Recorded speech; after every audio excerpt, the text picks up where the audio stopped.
এই অনুষ্ঠানে সবাইকে সালাম জানাইছে সে। ওয়ালাইকুম আসসালাম।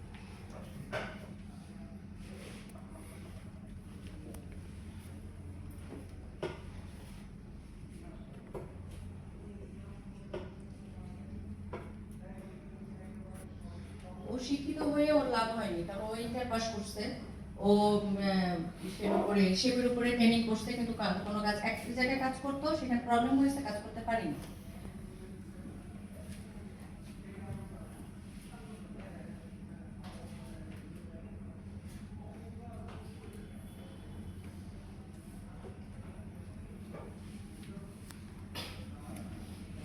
ও বধির বিধায়ককে আলাদা করে রাখা হয়েছে, যারা কথা বলতে পারে তাদেরকে আলাদা করে রাখে, সেই জন্য ওদের কাজের সমস্যা হয়।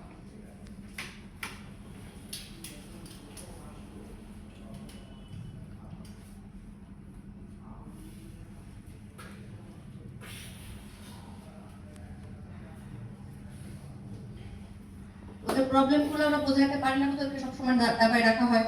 আর যারা অন্যরা কাজ করে তারা ঠিকই বোঝাতে পারবে যে তাদের সবকিছু হয়ে যাচ্ছে, সেগুলোই বোঝাচ্ছে। একই প্রবলেম স্যার, একটাই প্রবলেম, যে ওরা কোথাও কোনো কিছু বোঝাতে পারে না, ওরা উঠতে পারে না, এটাই আসল কথা। ওর পরিচয়টা? ওর নাম বাবু। ওরা 4 ভাই বোন, তার মধ্যে 3টা ভাই বোনই হচ্ছে বধির, বাক্য শ্রবণ প্রতিপদে, একজন সুস্থ। তার মধ্যে ওরা 3 ভাই বোন আমাদের স্কুলে ছিল। ও পরে সাভারে গিয়ে পড়াশোনা করছে, আর 2জন এখন আছে আমাদের স্কুলে।